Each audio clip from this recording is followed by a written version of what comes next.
thinking about that night. It's been 6 years, but the memory is still sharp, like frostbite you can feel under the skin even after it heals. My uncle's farmhouse in rural Kentucky never seemed sinister by daylight. It was just old, faded white paint, porch swing with rusted chains, 30 acres of pasture stitched together with wire fence. The kind of place that smelled like hay, diesel, and rain. But when the sun went down, when that last bit of orange light drained from the fields, it became something else entirely. No street lights, no neighbors, just silence so deep it hummed in your ears. You could hear your heartbeat in it, slow and thick. And sometimes, if you stayed quiet long enough, you'd realize the silence wasn't empty. It was listening back. My aunt was the first to notice.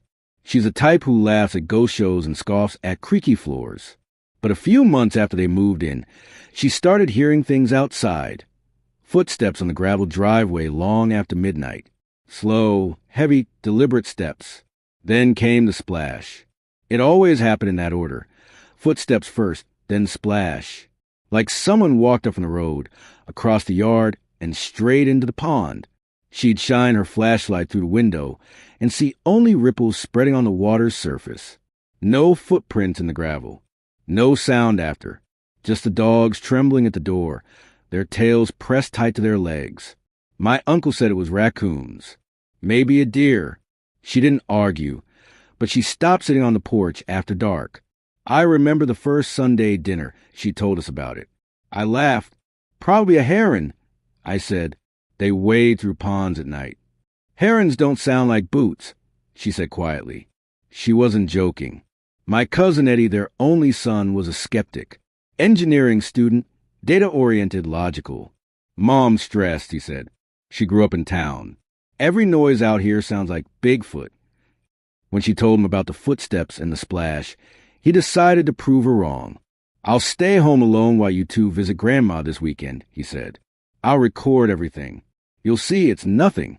He was 23. Confident, bored, brave in the way people are before life gives him a reason not to be. That Friday, he set up his camera on a tripod facing the front window, put 2 beers on the coffee table, turned on the TV for background noise. The dogs, both German shepherds, lay near his feet. He texted me around midnight. Dead quiet. Mom's nuts. I didn't hear from him again until the next morning. When my phone rang at 9 a.m., his voice didn't sound like his. It was high, breathless. The way people sound when they're pretending not to cry. Come get me, he said. Where? Sunoco off Highway 12. That was a 20-minute drive from the farm. When I found him, he was sitting barefoot on the curb outside the gas station. Sweatpants, t-shirt, no shoes. His feet were raw, scratched by gravel. His eyes were bloodshot. He didn't even wait for me to park. He opened the passenger door and got in, locking it behind him like a reflex. What the hell happened? He just stared straight ahead. Then, slowly, I heard it. It started around 2:15 a.m., he said. The dogs woke first. Their ears perked up, heads snapping toward the door. Then came the gravel crunching. Steady, rhythmic. The weight of boots on crushed stone. He muted the TV. The steps got louder. The dogs backed up, growling, hackles raised. Then the splash came. Loud, heavy, like something the size of a man, or bigger, had jumped in. I thought maybe someone was trespassing, he said. So I grabbed the flashlight and went to window. The pond was glowing, not like light from above, like something under the surface was burning dim and cold, bluish white. He saw ripples spreading outward from the center. Then the pounding started. Not knocking, he said. Pounding. Like fists. 3 hits. Each one made the door rattle in its frame. The dogs lost it. Barking, whining, running in circles. Eddie froze. He said water started dripping from the small window in the door. Just a few drops at first, then steady rivulets sliding down the glass like rain. Except it wasn't raining. Another 3 hits. Harder this time. The whole house shook. I ran, he whispered. He bolted through the kitchen, out the back, across the field barefoot. The dogs followed. He didn't stop running until he hit the road. He never went back. When my aunt and uncle came home the next day, they found everything just as he'd left it. Beer half finished, TV still on, front door locked. No damage. No footprints. No mud. The only thing out of place was the dogs. They were waiting on the porch, muddy up to their chests, tails tucked tight. They drained the pond a few months later. Found nothing but silt and trash, beer cans, branches, an old tire. The county filled it in after that. My aunt never heard the footsteps again. Eddie moved to Cincinnati, got a job at a tech firm. Never talks about that night unless he's had a few drinks. One time, after 3 beers, he told me he dreamed about the pond.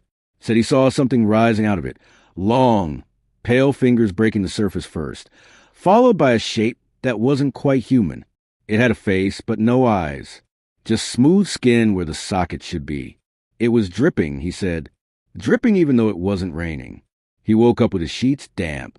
I told him it was just a nightmare. He nodded like he believed me, but his hands were shaking. 2 years later, new owners bought the farmhouse. They rebuilt the barn, planted corn where the pond used to be. I stopped by once out of curiosity. The place looked brighter, cleaner. But when I got out of the car, the air felt the same. Heavy, the kind of stillness that waits. I didn't stay long. A few months after that, my aunt mailed me a flash drive. No note, just a drive and a small envelope. I plugged it in. There was one file, nightfootage.mov. It was Eddie's recording from that night. The first few hours were boring. He watched TV. The dogs slept. Around 2:10 a.m., they lifted their heads. You could hear faint crunching outside, then silence. At 2:14, the video glitched. A single frame froze, the pond visible through the front window, glowing faintly blue. Then came the pounding. The camera trembled on its tripod. 3 booming hits. Between the second and third, for one frame, something appeared at the window. A hand, not flesh-colored. White, like milk poured into water. Fingers too long, pressed against the glass. Then the image flickered, and Eddie's voice screamed off camera. No, no, no. The camera fell. The last thing it caught was the dogs barking, teeth bared at the door. The video cut off at 2:17 a.m. I sat frozen for a long time after that. I called my aunt. She didn't answer. I left a voicemail asking about the flash drive. She never called back. A week later, I got a text from Eddie. You watched it, didn't you? I replied, yeah. Where did she get it? Mom found it when they cleaned the attic before moving. The camera wasn't there before. She swears it just appeared on the couch one morning. Did you watch it? No, he said. And don't. He never mentioned it again. Years later, I passed by the farm while driving south. Couldn't resist stopping. The pond was long gone, replaced by rows of soybeans. But standing there, you could still see where the ground dipped slightly, a soft depression the shape of the old waterline. Something about it made me uneasy. The soy plants in that area were pale, almost silvery compared to the dark green ones around them. When the wind blew, they moved out of rhythm with the rest. Last summer, Eddie called me out of nowhere. I hadn't heard from him in years. He sounded drunk, or maybe just tired. You ever wonder what it wanted? He asked. What it wanted? The thing in the pond. He paused, then said, sometimes I hear it again. When it rains. The splash. Always 3 steps first, then splash. I told him to stop drinking and hung up. But that night, lying in bed, I dreamed about walking on gravel. 3 steps, then a splash. When I woke up, my window was open. My carpet was wet. I tried rationalizing. Maybe rain leaked in. But the forecast had been clear. For a week, nothing else happened. Then one night, my phone buzzed. A new email from no one. The sender field was blank. Subject line, look outside. Attached was a photo. It was my backyard, taken from somewhere near the fence. The timestamp read 2:14 a.m. There was nothing unusual at first glance, just the grass, the shadow of my house, the faint reflection of the moon. But when I zoomed in, I saw it, a shape standing near the bird bath. Tall, too thin. Its reflection shimmered faintly, like light through water. I deleted the email immediately. 2 nights later, my dog refused to go near the back door. She stood rigid, staring at it, growling deep in her throat. When I opened it, the porch light flickered and I heard it, soft and deliberate. Crunch, crunch, crunch. Gravel. There's no gravel in my yard. I moved apartments that month. Didn't tell Eddie. Didn't tell anyone. But sometimes, on heavy nights when the air feels thick before rain, I swear I can hear it again. 3 slow steps. And then the splash. Even when there's no water for miles. The green light in the woods. This happened about 7 years ago during our annual family reunion at my grandparents' hunting cabin. It's one of those places so remote that your phone becomes nothing more than a camera, absolutely 0 bars of service. The cabin sits deep in the woods in northern Michigan, and you have to drive about 40 minutes down a dirt road after leaving the highway just to reach it. That particular reunion was bigger than usual. My parents were there along with my brother Jake, my aunt and uncle with their 3 kids, my grandparents, of course, and even my mom's cousin and her husband, who rarely made it to family events. The cabin itself isn't that big, just 4 bedrooms, a main room with a kitchen and a screened-in porch. So it was pretty crowded with all 14 of us there. The day had been normal enough. We'd gone fishing at the lake about a mile from the cabin, had the traditional big cookout with way too much food, and spent the evening around the fire pit telling stories and roasting marshmallows. Nothing unusual at all, just family stuff. As the night wore on, people started heading inside to sleep. My youngest cousin fell asleep in my aunt's lap first. Then the older folks started yawning and making their way to bed. By around 11 at night, it was just me and Jake still sitting by the fire. I was 23 at the time, and he was 25. We weren't really talking much, just staring at the dying embers and enjoying the quiet after a day of constant family chatter. The fire had burned down to mostly coals by then, giving off just enough light to see the immediate area around the pit, but not much beyond. The cars, 5 or 6 of them, were parked in a row maybe 30 feet from where we sat, just barely visible in the dim glow. Everyone had parked along the edge of the clearing where the cabin sits. I remember feeling really peaceful, listening to the crackling of the last bits of wood and the chorus of frogs and crickets in the woods. The moon was just a sliver that night, so beyond the glow of our fire, everything was pitch black. You know how dark it gets when you're really away from civilization. It's not like regular darkness. It's complete, the kind where you can't see your hand in front of your face. That's when I first noticed it. At first, I thought I was seeing things, like when your eyes play tricks on you in the dark, but then Jake tensed up beside me, and I knew he'd spotted it too. Between the cars, maybe 3 feet off the ground, was a solid bar of green light. It wasn't a beam like from a flashlight. It was a shape, a horizontal bar about a foot long. The green wasn't neon bright, but it wasn't dim either. It was steady and solid. And the color was wrong somehow, not like any flashlight or glow stick I'd ever seen. It was a deep, almost emerald green, but with an unnatural quality to it. Do you see that? Jake whispered, his voice sounding strange in the quiet night. I nodded, then realized he might not see the gesture in the dark. Yeah, I whispered back. What is that? We watched as this bar of light moved between the first 2 cars. It wasn't bobbing or swaying like it would if someone were carrying it. It moved at the steady, perfectly even pace. Too steady for a person walking, and there was no sound at all. No footsteps, no rustling, nothing. Just this eerie, silent green bar gliding along. As it passed between the cars, it cast a faint green tint onto the bumpers and the sides of vehicles. The reflection made it clear this wasn't just our imagination. It was something physically there, giving off light. Should we wake everyone up? I asked, not taking my eyes off the light. Let's see what it is first. Jake said, standing up slowly. I stood too, but neither of us moved toward it right away. We just watched as the green bar made its way methodically past all the cars. It wasn't in a hurry. It moved like it had all the time in the world, which somehow made it even more unsettling. When it reached the last car, my grandfather's old pickup truck, the light paused for maybe 3 seconds, just stopped completely. Then it started moving again, heading behind the cabin where there's nothing but woods. "Come on," Jake whispered and started walking cautiously toward where the light had been. I followed, my heart pounding so hard I could feel it in my throat. We scurried around the cars, keeping our eyes on the green bar as it continued its steady path. As we moved away from the fire, the darkness pressing around us, I could barely make out Jake's shape ahead of me, just a silhouette against the slightly less dark background of the clearing. The light was rounding the corner of the cabin now, heading toward the back.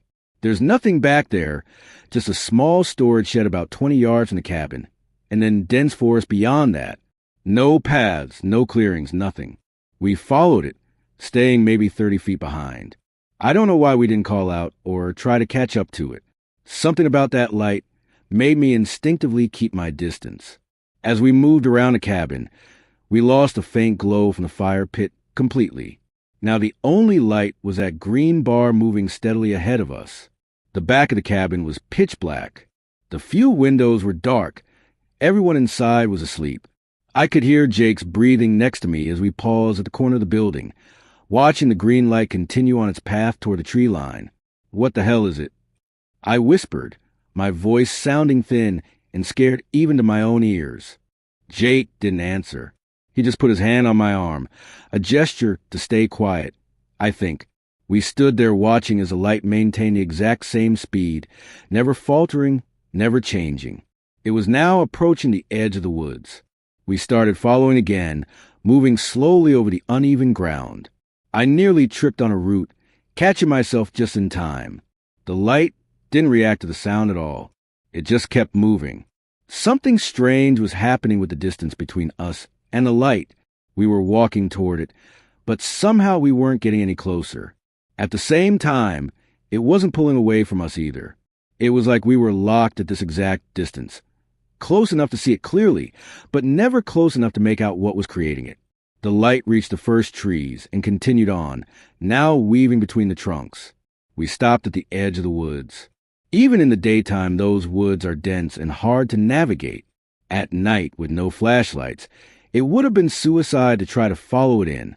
So we stood there at the border between the clearing and the forest, watching as the green bar moved deeper among the trees. It was maybe 50 feet in now, still visible between the trunks, still moving at that same steady pace. And then it happened. The light didn't fade or flicker or gradually disappear. It simply vanished. 1 second it was there, gliding between two large oaks, and the next, nothing. Total darkness. It was so sudden it made me gasp, like someone had flipped a switch. We stood frozen, staring into the darkness where the light had been. I don't know how long we stayed like that.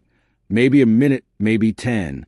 I was straining my eyes so hard trying to see something, anything, that I started seeing spots. Should we go look? I finally whispered. Jake was quiet for a long moment. "No," he said finally. "Let's go back." We turned and made our way carefully back around the cabin. The fire pit was just a dull red glow now, barely giving off any light at all. Neither of us spoke as we walked back to it. I felt cold despite the mild summer night, and I could tell Jake was shaken too. When we reached the fire, Jake kicked some dirt over the remaining embers. "We should go in," he said, his voice sounding more normal now, but still tight. "What about what we just saw?" I asked. He shrugged, but I could tell it was forced casualness. "I don't know what it was, but I don't think we should mention it to the others. You know how Grandpa gets with his ghost stories, and the kids will be scared." I nodded, even though I wasn't sure I agreed. Part of me wanted to wake everyone up, to have more witnesses, to confirm we weren't losing our minds, but another part of me understood what Jake meant. What would we even say? That we saw a floating green bar of light that disappeared into the woods? It sounded ridiculous, even though I knew what I'd seen. We went inside, stepping carefully around sleeping cousins on air mattresses in the main room, and found our spots, Jake on the couch and me on the floor beside it. I don't think either of us slept much that night.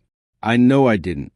I kept replaying what we'd seen in my mind, trying to make sense of it. The next morning, while everyone was having breakfast, Jake and I went outside to check the area where we'd seen the light. In the daylight, there was nothing unusual, no footprints, no disturbed vegetation, nothing that would indicate anything had passed through there. We never mention it to the rest of the family. Over the years, Jake and I have brought up occasionally when we're alone, trying to figure out what it could have been. We looked online for similar experiences, researched strange lights in forests, checked local legends, everything. Nothing matches what we saw. Was it some kind of weird natural phenomenon? A prank by locals? Some military test? I've gone through every possible explanation, but none of them fit exactly what we witnessed. I've been back to the cabin several times since then.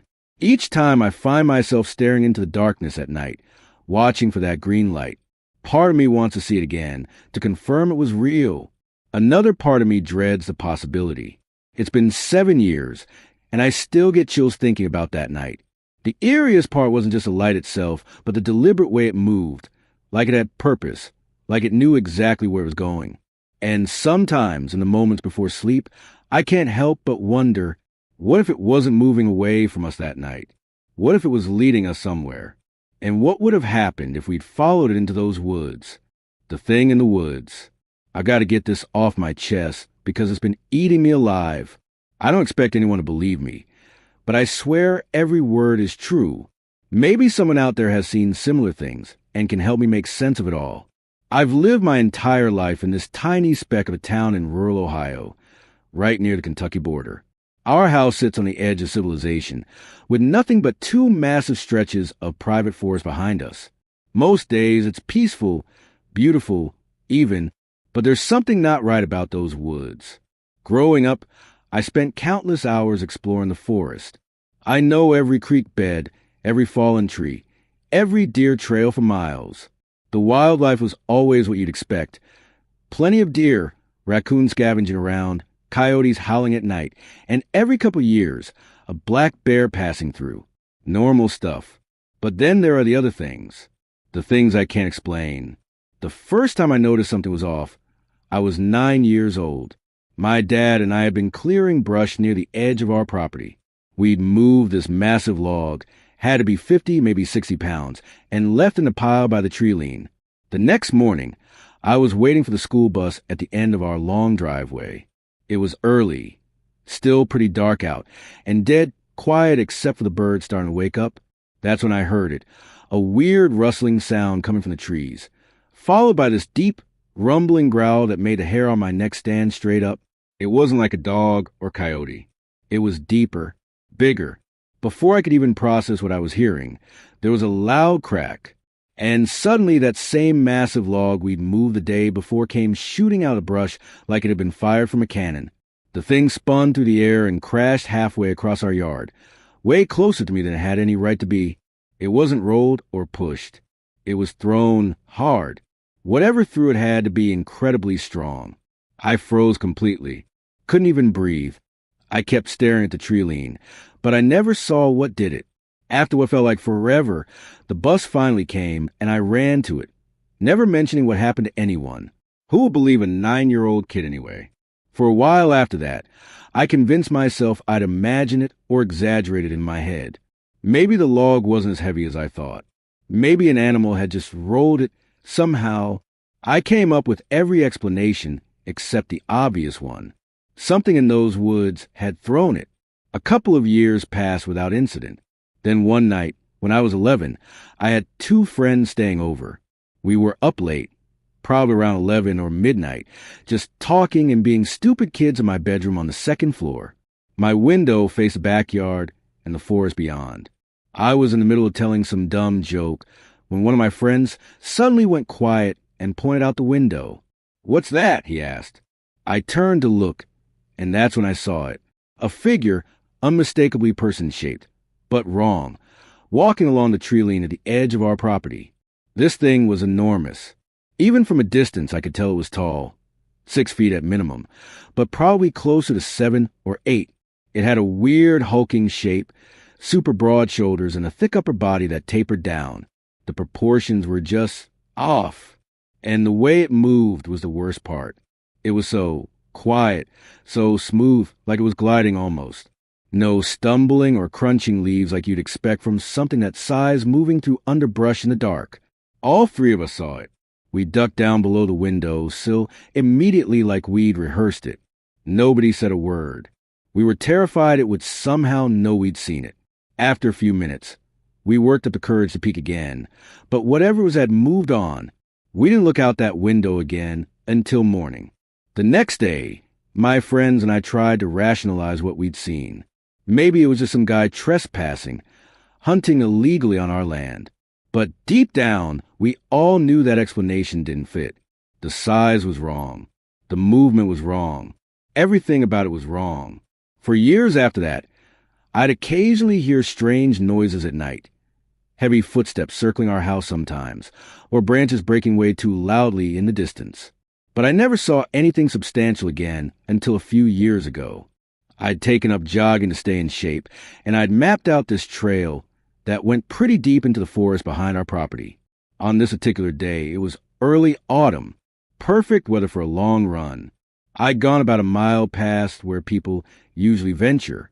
There are no marked trails back there, just game paths and natural clearings. I was pushing myself, feeling good, when I had to navigate through a patch of thorny bushes. They were thick and grabby, tearing at my clothes. But I knew there was a nice little clearing on the other side that would make for easier running. When I broke through to the clearing, the first thing that hit me was a silence. I'm not talking about peace and quiet. I'm talking about complete and utter silence. No bird singing, no leaves rustling, no insects buzzing, nothing. It was like someone had hit a mute button on the entire forest. I stopped running immediately, that instinctive part of my brain screaming that something was very, very wrong. That's when I heard it, the sound of heavy branches snapping to my left. Not small twigs breaking under a rabbit's weight, but thick branches being shattered. I turned toward the noise, and what I saw still keeps me up at night. About 30 yards away, moving through the trees at the edge of the clearing, was something. It was enormous, standing upright on two legs, but moving with a speed that nothing that size should be capable of. It was covered in thick, matted fur, mostly black, but with streaks of dark brown and patchy tan areas. The fur wasn't uniform or clean like you'd see on a healthy animal. It looked ragged, almost like it was partially missing in places. I couldn't make out its face clearly. Thank God for that, but I caught a glimpse of its profile as it sprinted across the gap between two thick trees. The head seemed too small for the body, almost sitting directly on those massive shoulders with barely any neck. Its arms were long, swinging as it ran, occasionally using them to push off trees to change direction. It moved with this terrifying purpose, like it knew exactly where it was going and what it was doing, and it was fast, freakishly, impossibly fast. It crossed that clearing in seconds, disappearing into the dense forest on the other side. I stood frozen for maybe 10 seconds before my survival instinct kicked in. I turned and ran back toward home faster than I've ever run in my life, not caring about the thorns tearing at my skin as I crashed back through those bushes. The entire time I felt like something was right behind me, about to grab me with massive hands. I didn't stop running until I burst out of the tree lean and saw my house. Since then, things have gotten worse. 2 winters ago, after a heavy snow, I found footprints leading from the woods up to our house and around the back. They were huge, easily 15 inches long, and the stride length was close to 4 feet. Whatever made them was taking steps twice as long as a normal human. I've heard tree knocks at night. Hard, deliberate sounds of wood striking wood. Sometimes they come in patterns. 3 quick knocks, then 2 slow ones, then 3 quick again, like some kind of signal. Other nights, I've heard what sounds almost like a distant voice, too low and guttural to be human, but definitely trying to mimic speech. Twice now, something has slammed into the side of our house hard enough to rattle the windows and knock pictures off the wall. The first time, I thought a deer had crashed into it. The second time, it hit with such force that I'm certain it was intentional. When I checked outside both times, I found nothing. No blood, no fur, no evidence of what had struck with such force. The stray cats that used to hang around our property have almost all vanished. We used to have at least 6 or 7 that we'd feed occasionally. Now there's only one, and it refuses to venture more than a few feet from the porch, even for food. I don't know if what I've been seeing is one creature or several. I don't know if it's some undiscovered species or something else. What I do know is that I'm not imagining it, and it's not going away. If anything, it seems bolder now, coming closer to the house, staying visible for longer periods.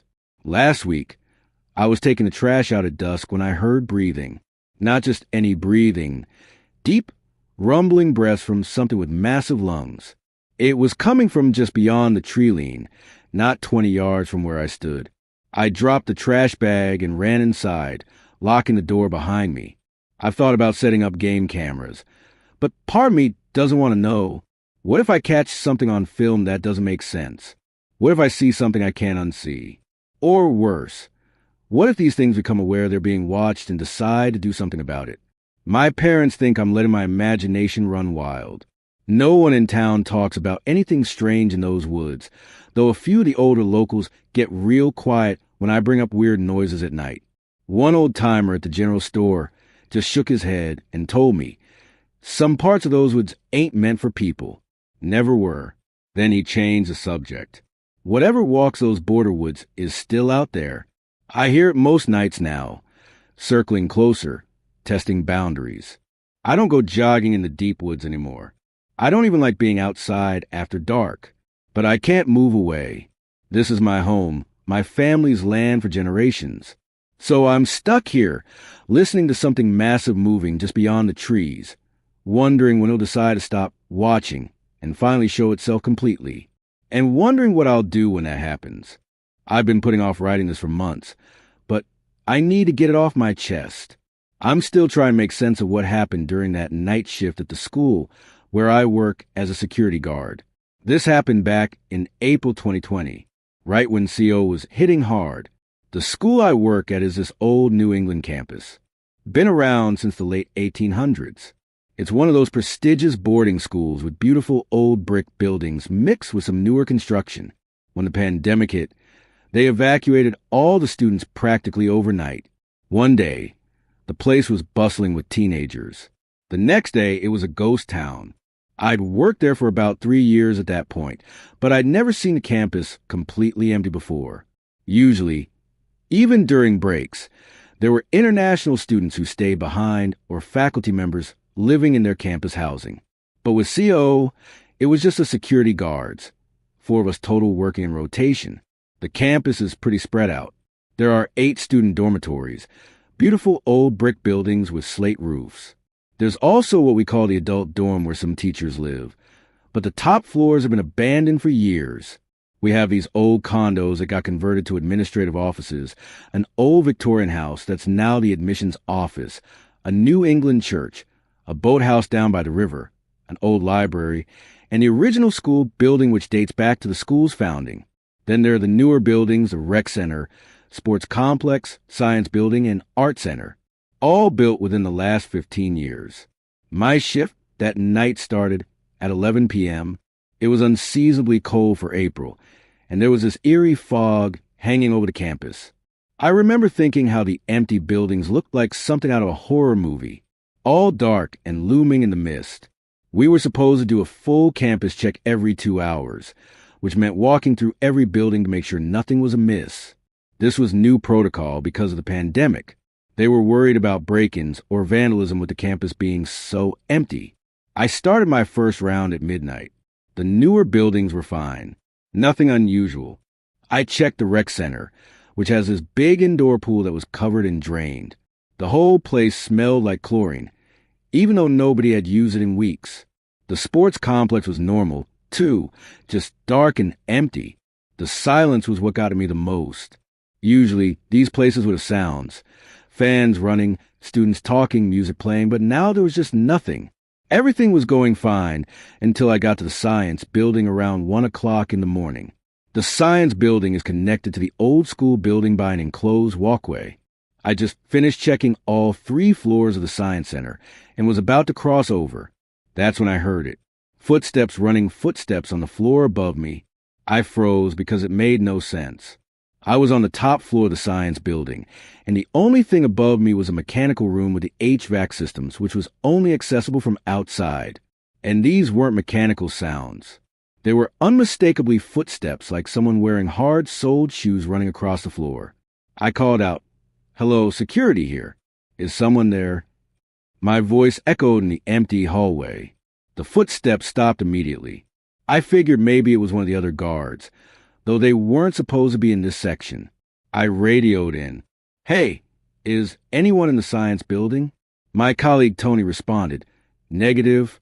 I'm over in the library, and Jake is in the admin building. You all right? Yeah, just thought I heard something. Probably the building settling. But I knew that wasn't it. Buildings settling don't sound like running footsteps. I crossed over into the old school building, which always gave me the creeps, even when it was full of people.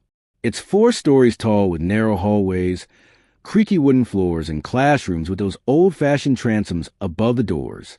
The first floor was quiet, and I methodically checked each classroom, turning my flashlight into dark corners and behind doors. As I started up the stairs to the second floor, I heard the footsteps again. This time they were directly above me on the 3rd floor. Quick steps moving from one end of the hallway to the other, then stopping. I hesitated on the stairs, my heart starting to pound. I told myself it had to be an explanation. Maybe an animal got in somehow, a raccoon or something.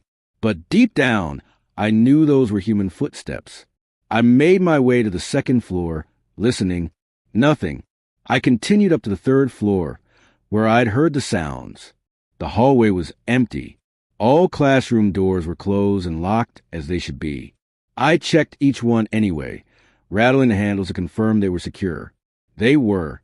Just as I was about to head up to the 4th floor, I heard footsteps again, but this time they were coming from the floor below me, where I'd just been. It sounded like someone running from one end of the hallway to the other. My mouth went dry. There was no way anyone could have gotten past me on the stairs. The building only had one staircase that connected all floors, and I would have seen someone. I radioed in again. Guys, are you absolutely sure no one else is in the old school building? Positive, came the reply. What's going on? I keep hearing footsteps, but there's nobody here. Old buildings make noise, man. Especially when the temperature changes at night. Yeah, maybe. I decided to skip the 4th floor of the old building. At this point, I just wanted to get out of there. I headed back down the stairs, moving quickly, but trying not to run. I didn't want to admit to myself that I was scared, but I was. I left the old school building and headed for the Art Center, which was my next stop. The Art Center is one of the newer buildings with big open spaces for the art studios, music practice rooms, and a small theater. I figured I'd feel better in there. Newer buildings are less creepy, right? I used my key card to enter through the main doors. The lobby was dark except for the exit signs casting a red glow. I turned on the lights and felt some of my tension ease in the bright modern space. That's when I heard the voices. They were faint at first, just the sound of 2 people talking, their words indistinct, but the cadence unmistakable. It sounded like they were upstairs, maybe in one of the practice rooms or art studios. Hello, I called out. Security. The building is supposed to be closed. The voices continued uninterrupted. They didn't seem to notice or care that I was there. I headed up the stairs to the 2nd floor, where I thought the voices were coming from. As soon as I reached the top of the stairs, the talking stopped abruptly. Then came a loud slam like a door being forcefully closed. I moved toward the sound, which seemed to come from the multi-purpose room, a space used for club meetings and movie screenings. The door was closed but not locked. I hesitated, then opened it slowly. The room was empty. No sign that anyone had been there. The chairs were stacked against the wall, and the projection screen was rolled up. I checked behind the AV cabinet and in the small storage closet. Nothing. I was about to leave when something caught my eye. There's a large window on one wall of the room, and with the lights on, it created a reflection of the room. In that reflection, I saw something that wasn't there when I looked directly at the room. A face. A blue face like someone who couldn't breathe. It was shorter than me, maybe the height of a young teenager, and it seemed to be struggling for air. I spun around, but there was nobody there. I looked back at the window, and the reflection was gone. I've never felt fear like that before. My whole body went cold, and I couldn't move for what felt like forever, but was probably only seconds. Then I ran. I just flat out ran out of that room, down the stairs, and out of the building. I didn't even turn off the lights. Outside, I stood in the parking lot, trying to catch my breath and convince myself I hadn't seen what I'd just seen. My radio crackled. It was my supervisor wondering why I'd stopped reporting my location. I'm outside the art center. I managed to say, taking a short break. Everything all right? Yeah, fine. I couldn't bring myself to finish the security check that night. I went back to the guard station and made up some excuse about not feeling well. The next day, I told my boss what happened. He's this older British guy who's been working at the school for decades. I expected him to laugh it off, but he didn't. Instead, he told me two stories. The first was about his own experience in one of the old buildings years ago when he felt cornered by something he couldn't see but could definitely feel. He said he'd never been so terrified in his life. The second story was about the history of the campus. Apparently, back in the early 1900s, there were two boys who used to play on a homemade raft in the river near where the boathouse now stands.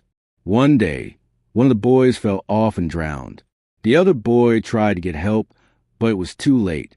According to my boss, there have been sightings over the years of what people believe is the ghost of the drowned boy, a bluish figure that seems to be struggling to breathe. I've worked plenty of night shifts since then, but I've never experienced anything like that again. I still avoid the art center and the old school building when I can, especially at night. Sometimes I wonder if the emptiness of the campus during COVID somehow stirred things up, like the absence of living people, made it easier for the dead to be noticed. I don't know what I believe about ghosts or the paranormal, but I know what I heard and I know what I saw. That blue face in the window. I'll never forget it. And I can't help but wonder if that poor drowned boy is still there trying to get someone's attention after all these years. I've never told anyone about this before. I mean, I've tried explaining it to people, but they always brush it off as a weird childhood memory or me misremembering things. But I know what I saw that day at Camp Pinewood. And even now, 23 years later, I still can't explain it. This happened when I was 11 years old. My parents had shipped me off to summer camp in northern Michigan for 3 weeks. Something about building character and getting fresh air. I wasn't particularly outdoorsy, but I didn't mind it too much. The camp was pretty standard. Swimming in the lake, archery, campfires, all that stuff. We slept in these small wooden cabins with 4 bunks each. My cabin mates were 3 other boys my age. Tanner, who was super into dinosaurs and could tell you the difference between an Allosaurus and a T-Rex like it was common knowledge. Derek, who was always sneaking in candy and had this ridiculous collection of Pokemon cards he brought, despite the counselor saying not to, and Mike, who was the athletic one, always talking about the baseball league he played in back home. We got along pretty well, considering we were just random kids thrown together. The cabin itself was nothing special. Wooden walls with little windows, bunk beds with thin mattresses, and this perpetual smell of pine and boys who didn't shower enough. My bunk was on the bottom right by the door, which I hated because people would always bump into my feet when they walked in. One of the camp's weird traditions was this mandatory quiet hour right after lunch. They called it rest period. But everyone knew it was really just nap time for kids, which felt ridiculous when you're 11 and think you're basically grown up. None of us ever actually slept during quiet hour. Instead, we'd whisper jokes or talk about whatever 11-year-old boys talk about, mostly gross stuff or complaining about which counselors were meanest. This particular day was maybe our 5th or 6th day at camp. It was hot dash, that sticky, humid kind of heat where your t-shirt just clings to your back. Lunch had been these saddle-looking hot dogs and baked beans that no one wanted to eat. We trudged back to our cabin for quiet hour, flopped on our bunks, and started our usual whispered conversations. Derek was telling us about how he'd snuck into the kitchen area and saw 2 of the counselors kissing, and we were all cracking up, not even trying to be quiet at this point. We were laughing, making kissing noises the whole thing.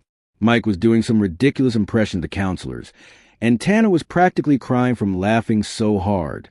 Then we heard footsteps on the wooden stairs outside our cabin door. Heavy, deliberate footsteps, the kind that said, "You're in trouble." "It's Jenkins," Derek hissed, referring to the head counselor, this middle-aged guy with a permanent sunburn and a voice that could cut through solid rock. We all immediately shut up and dove under our covers. I remember pulling my scratchy wool blanket right up to my chin and closing my eyes, trying to control my breathing to seem asleep. My heart was pounding so hard I was sure whoever was at the door could hear it. The thing about quiet hour was that if you got caught talking 3 times, you had to sit out the evening activity, which that night was supposed to be a bonfire with Eskimo rays. The door creaked open. I kept my eyes shut tight, but I could sense the light changing as someone stood in the doorway. There was this moment of complete silence, and then a voice, but it wasn't Jenkins. It was Mr. Harmon, the camp director. He rarely interacted with us directly, usually leaving that to counselors. His voice was soft but firm, with this weird accent I couldn't place, not quite Southern, but something else. "You boys should be sleeping, not talking," he said very matter-of-factly. "Rest now." That was it. No scolding, no threats of punishment, just those few words. Then I heard the door close and his footsteps moving away. The whole interaction couldn't have taken more than 20 seconds. We'd gotten off easy, surprisingly easy. I waited about 30 seconds to make sure he was gone, then opened my eyes, ready to look over at the others and share a relieved laugh. But what I saw made my blood run cold. All 3 of them, Derek, Tanner, and Mike, were asleep, not pretending, but actually genuinely asleep. Derek had his mouth slightly open, breathing deeply. Tanner was curled up on his side, his face peaceful. Mike was flat on his back, chest rising and falling rhythmically. At first, I thought they were playing a joke on me. I whispered, "Guys, he's gone." No response. I tried again, a bit louder. "Hey guys, cut it out." Nothing. I sat up in my bed and looked at them more carefully. These weren't kids pretending to be asleep. I'd seen my little brother fake sleep plenty of times, and this wasn't that. They were out completely. I got up and walked over to Derek's bunk first, since it was closest to mine. I poked his shoulder. Derek, no reaction. I shook him a little harder. Nothing. His body was completely limp, his breathing deep and regular. I moved on to Tanner, then Mike, with the same results. They were all in this deep, unresponsive sleep. The weirdest part was how quickly it had happened. We had all been awake, wide awake, laughing and joking, literally seconds before. Then Mr. Harmon says a few words, and suddenly everyone but me is in a deep sleep. It made no sense. I went back to my bunk and sat there trying to process what was happening. The cabin had taken on this eerie quality I can't quite explain. It was still the same wooden walls, the same light filtering through the windows, but something felt different. The air seemed heavier, thicker somehow. There was this complete silence, except for the steady breathing of my cabin mates. I remember staring at the wall, this naughty pine plank right next to my bed, with a weird pattern in the wood that kind of looked like a face if you squinted. I stared at it for what felt like a long time, tried to make sense of what had just happened. Had Mr. Harmon done something to them? Was there something in the food at lunch that had finally kicked in? Was I going crazy? None of these explanations made any sense. But what I was seeing made even less sense. The whole thing was so unsettling that I eventually just laid back down. I didn't feel tired. I was actually wide awake from the adrenaline of the whole weird situation, but I just didn't know what else to do. I stared at the bunk above me, counting the wood slats supporting the mattress. 1, 2, 3. I must have eventually fallen asleep. 2, because the next thing I remember is being jolted awake by the camp bell ringing, signaling the end of quiet hour. I sat up quickly, disoriented. Around me, the other boys were waking up too, stretching and yawning like it was the most normal thing in the world. Derek was already talking about the swimming test we were supposed to do that afternoon. Completely casual. "Guys," I said, my voice sounding strange even to me, "do you remember what happened before we fell asleep?" They looked at me with confused expressions. "What do you mean?" Mike asked, pulling on his sneakers. "Before quiet hour, we were all talking, and then Mr. Harmon came in, and then you all just fell asleep." Tanner laughed. "I don't remember Mr. Harmon. I was out as soon as my head hit the pillow. Those beans at lunch made me so sleepy." "Yeah, I don't remember anything," Derek added. "Just laid down and conked out." I looked at them in disbelief, but we were laughing about the counselors kissing. You were all wide awake, and then Mr. Harmon came in and said we should be sleeping, and then you all just instantly fell asleep, like within seconds.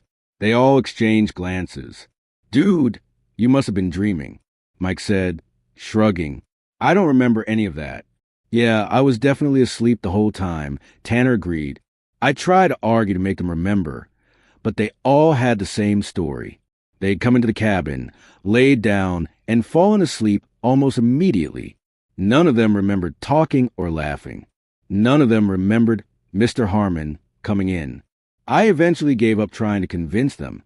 We went on with our day. Swimming test dinner, the bonfire with Esmores at night. But I couldn't shake the memory of what had happened or the unsettling feeling it left me with. The rest of camp passed without any similar incidents. I kept a close eye on Mr. Harmon whenever I saw him, but he never acted any differently toward me or acknowledged what had happened. He was just a camp director doing camp director things, making announcements at meals, chatting with parents on visiting day, organizing the end of camp talent show. When I got home, I tried telling my parents about it, but they dismissed it as a dream or my imagination. Over the years, I've occasionally brought up with friends, but the story always gets the same reaction. Either I dreamed it or misremembered, or it was just kids falling asleep because they were tired. But I know what I saw. I was wide awake. My cabin mates were wide awake. And then, in the span of 20 seconds, they weren't. But I still was. Sometimes I wonder if there was something in Mr. Harmon's words, some kind of hypnotic suggestion, or as ridiculous as it sounds, some kind of sleeping charm that somehow didn't work on me. Or maybe time did something weird in that cabin. Maybe I experienced some kind of time skip where what felt like seconds to me was actually minutes or even hours to everyone else. Enough time for them to naturally fall asleep. I've never been back to Camp Pinewood. My parents sent me to a different camp the next summer, and after that, I was old enough to stay home alone. I've tried searching online for information about Mr. Harmon or the camp, but it closed down in the early 2000s, and there's very little information available. To this day, I still don't know what happened in that cabin. Logic says there must be some rational explanation, but I've never been able to find one that fits. All I know is that I witnessed something I can't explain. Something that still gives me chills when I think about it too much. And sometimes when I'm having trouble falling asleep at night, I find myself thinking about Mr. Harmon's words. You should be sleeping, not talking. Rest now. And wondering what power those simple words held over everyone but me. I've never shared this online before, but I feel like I need to get this off my chest. It all started when I was about 7 years old, and it was the first time I experienced something unexplainable. Looking back now, it makes more sense why my mom always used to say that I attracted things from the spiritual realm. She'd tell stories about how even as a baby, weird things would happen around me. Toys turning on by themselves, lights flickering when I cried, that kind of stuff. I never thought much of it until I got older. My childhood wasn't exactly normal to begin with. My father died in a car accident when I was really young. I barely remember him, just fragments really. The smell of his aftershave, the sound of his laugh. My little sister had a different dad who had struggled with severe depression for years before ultimately taking his own life. So it was just us three, me, my sister, and my mom trying to make it work. My mom was amazing, working long shifts at the hospital to support us. But that meant she wasn't always around at night. She'd drop us off at different family friends who would babysit us while she worked those late hospital shifts. I never minded it much. It felt like having lots of aunts and uncles who weren't really related to us. One of these family friends was Rhonda. God, I haven't thought about her in years. She was this warm, gentle woman with the softest hands and the kindest smile. Her house always smelled like cinnamon and something else I could never quite place. Maybe vanilla. She lived alone in this modest 2-story house that had these creaky wooden floors. I remember being fascinated by her 2 talking birds, these colorful parakeetses that would repeat simple phrases like hello and what's up. I'd spend hours trying to teach them new words, but they never seemed interested in expanding their vocabulary beyond what they already knew. Anyway, this particular night I'm about to tell you about happened during summer break. My mom had a night shift, So she dropped us off at Rhonda's around 7 in the evening. It was still light outside, and we spent the first few hours watching cartoons and eating Rhonda's homemade chocolate chip cookies. My sister, who was about 5 at the time, was always clingy and afraid of everything. She hated sleeping alone and would throw absolute fits if forced to. When it got late around 9 or 10, Rhonda announced it was bedtime. My sister immediately started whining about not wanting to sleep alone, so Rhonda said she could sleep in her room upstairs. I, on the other hand, always got the spare bedroom downstairs. I didn't usually mind. It had these cool glow-in-the-dark star stickers on the ceiling that I loved watching as I fell asleep. That night, Rhonda tucked me in like she always did. She had this routine where she'd pull the covers up to my chin, kiss my forehead, and then check under the bed and in the closet for monsters. She'd leave the door cracked open just enough to let a thin strip of hallway light in. And then she'd head upstairs with my sister. I remember lying there in that bed, staring at those plastic stars that were slowly losing their glow. The house had these weird sounds that I'd normally ignore: the hum of the refrigerator, the occasional creak of the house settling, the ticking of the grandfather clock in the living room. But that night, everything seemed louder somehow, more present, more intentional. I don't know if that makes sense, but it's the best way I can describe it. I tossed and turned for what felt like hours. I couldn't get comfortable, and this strange anxiety kept building in my chest. I wasn't normally an anxious kid, but that night I felt this overwhelming sense of dread, fear, but I couldn't pinpoint why. There was no thunderstorm, no scary movie I'd watched, nothing that should have triggered this feeling. The digital alarm clock on the nightstand read 11:32. I remember staring at those red numbers, debating whether I should go upstairs to Rhonda's room. I didn't want to seem like a baby. I was the big sister, after all. But something just felt off. I had almost convinced myself to get up when it happened. A voice, low, calm, and distinctly male, said, "Marissa, it's okay. Just go to sleep." It was so clear, so close, like someone was sitting on the edge of my bed. But when I jerked up to look, nobody was there. The room was empty except for me. Here's the weird part. I wasn't scared. Not immediately. Anyway, looking back as an adult, I should have been terrified. A strange man's voice in my room when I was alone. That's nightmare fuel. But as a 7-year-old who hadn't yet been conditioned to fear the paranormal, my first thought was more like, oh, someone's trying to help me sleep. The voice had this soothing quality to it, kind of like how you'd imagine a big brother or a nice uncle would sound. There was no malice in it, no threatening undertone, just gentle reassurance. And strangely enough, it worked. The anxiety that had been building in my chest started to dissipate. My eyelids grew heavy, and before I knew it, I was drifting off to sleep. I don't remember dreaming that night, just falling into this deep, peaceful sleep until morning. I woke up to the smell of pancakes and the sound of the birds chattering away in the living room. I rubbed my eyes, momentarily forgetting about the voice in the night before until I walked into the kitchen and saw Rhonda at the stove flipping pancakes. "Good morning, sleepyhead," she said with that warm smile of hers. "How did you sleep?" I climbed onto one of the kitchen chairs, my legs dangling above the floor. I was scared at first. I said matter-of-factly in the way that only kids can be, but then somebody told me to go to sleep, and I did. Rhonda's hand paused mid-flip. "What do you mean somebody told you to go to sleep? Did you have a dream?" I shook my head emphatically. No, I was awake. I couldn't sleep, and I was going to come upstairs. But then a voice told me it was okay and to go to sleep. She set the spatula down slowly and turned to face me fully. A voice, was it a man's voice or a woman's voice? A man's? I replied, reaching for syrup. He knew my name. He called me Marissa. I'll never forget the look on Rhonda's face in that moment. It was like watching someone's warm, comfortable expression crack and reveal something underneath. Not fear exactly, but a kind of uncomfortable recognition. Her smile stiffened, and she turned back to the stove quickly, her shoulders tense.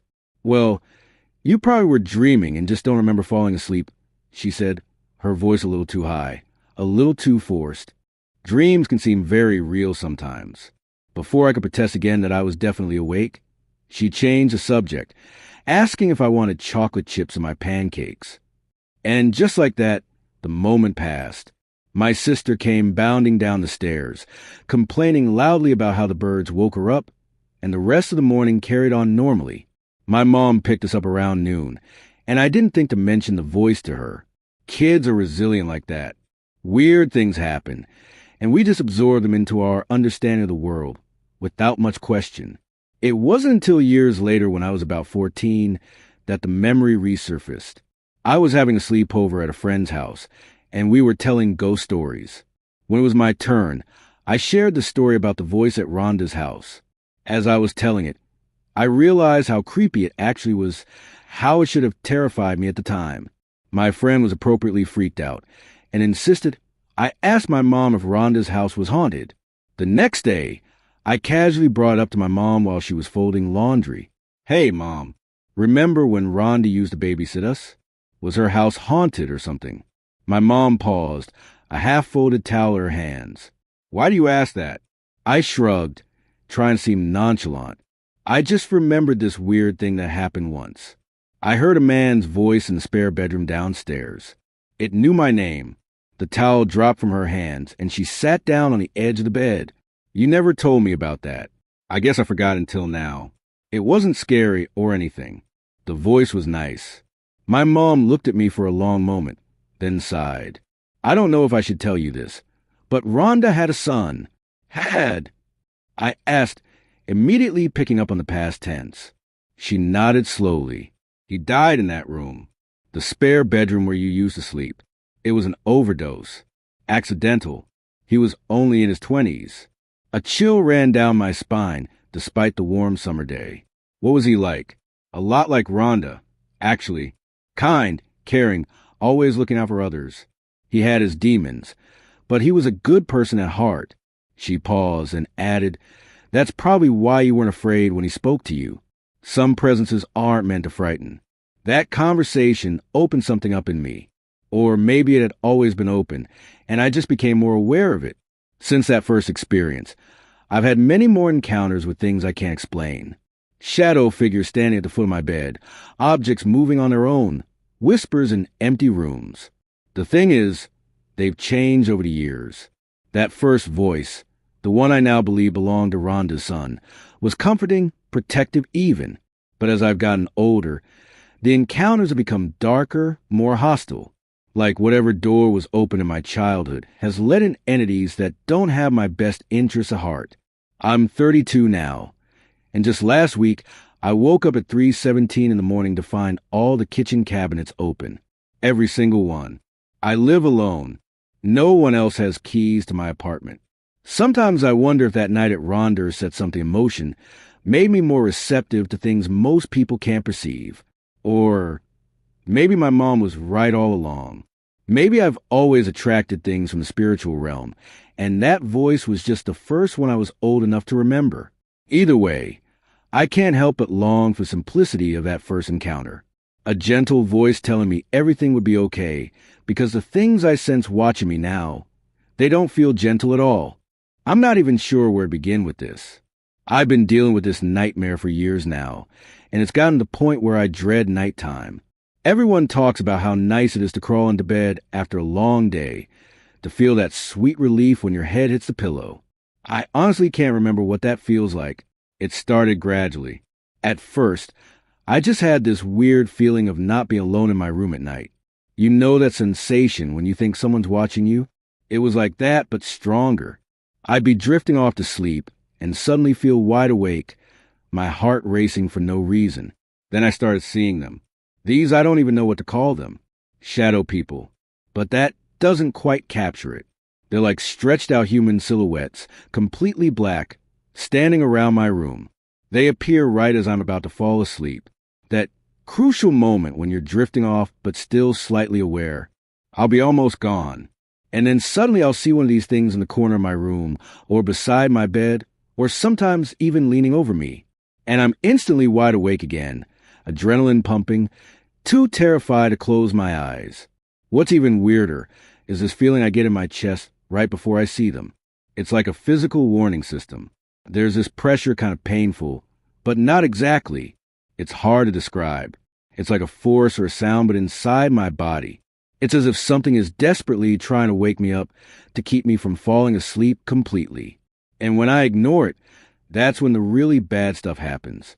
I've tried everything. Sleep aids just make it worse because then I'm too groggy to snap myself awake when I need to.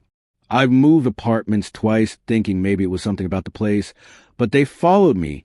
I've gone to doctors who just throw antidepressants or anxiety meds at me, which don't help at all. One even suggested I was experiencing sleep paralysis, but I can move just fine during these episodes. Eventually, I just learn to function on whatever scraps of sleep I can get.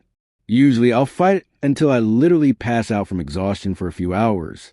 It's not real sleep, not the restorative kind, but it's all I get. My whole life revolves around this now. I've lost jobs because I can't focus.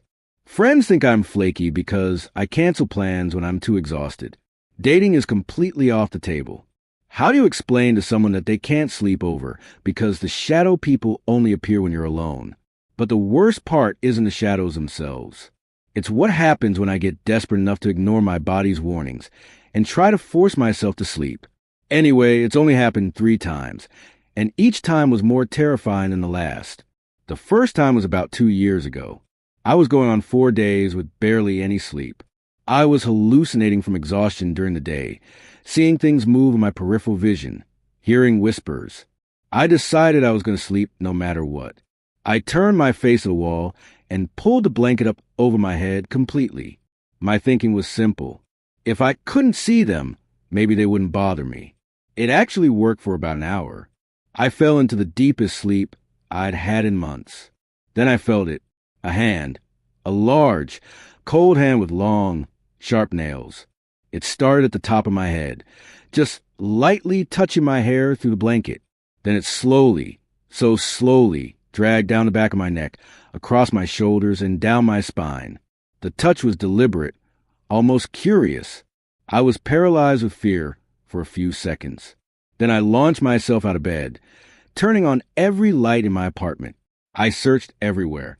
Under the bed, though there is no under, I sleep on a mattress directly on the floor, in the closet behind the curtains. Nothing, no one. The doors were locked, windows closed. I was completely alone, which somehow made it worse. I didn't sleep for 2 more days after that. The second time was about 6 months later. I've been doing a bit better, managing to get maybe 3 hours a night by keeping a strict routine and sleeping with all the lights on. But one night, I was just so tired. I lay on my back with my arms crossed over my chest, trying to calm my racing mind. I felt the pressure in my chest, the warning, but I was so exhausted I pushed through it. Just as I was falling asleep, I jolted awake, and for just a millisecond, literally the briefest flash, I saw it. There was a black figure, humanoid, but wrong somehow, squatting directly on my chest. It was staring at me. I know that sounds impossible because it had no eyes, no face that I could discern, just a black silhouette. But I could feel its gaze. Its head was tilted slightly, like it was studying me. And even though it disappeared almost instantly, the feeling of being watched lingered for hours. I didn't try to ignore the warnings after that. I stuck to my exhaustion-induced mini blackouts for months. But about 8 weeks ago, I hit another wall. I hadn't had more than an hour of sleep at a time for over a week. I was making mistakes at work, almost crashed my car twice. I was desperate. I decided to try sleeping on my back again, thinking maybe the second incident was just a particularly bad episode of sleep paralysis like the doctor suggested. I laid down, felt the warning in my chest, and deliberately pushed past it. I was drifting off when I felt my mattress depressed like someone sitting down on the edge of my bed. I was frozen, too scared to open my eyes. Then I felt my blanket, which was pulled up to my nose, being slowly pulled down, exposing my face. The movement was gentle, almost tender. What happened next still makes me feel sick when I think about it. I felt what seemed like a kiss on my cheek near my neck. It was soft at first, and in my half-asleep state, it reminded me of how my mom used to wake me up when I was little. But then the pressure increased. What started as a kiss turned into a strong suction, like someone giving me a hickey, but much more powerful. It felt like it was trying to pull something out of me through my skin. I finally managed to break through my fear and jumped up, screaming. There was nothing there, just my empty room. The next morning, there was a dark bruise on my neck.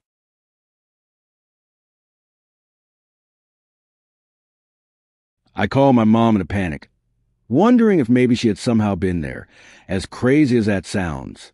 She was confused and concerned, telling me she'd been at home on the rooftop garden all night about 30 miles away. What makes all of this even more frustrating is that none of it happens when someone else is in the room with me.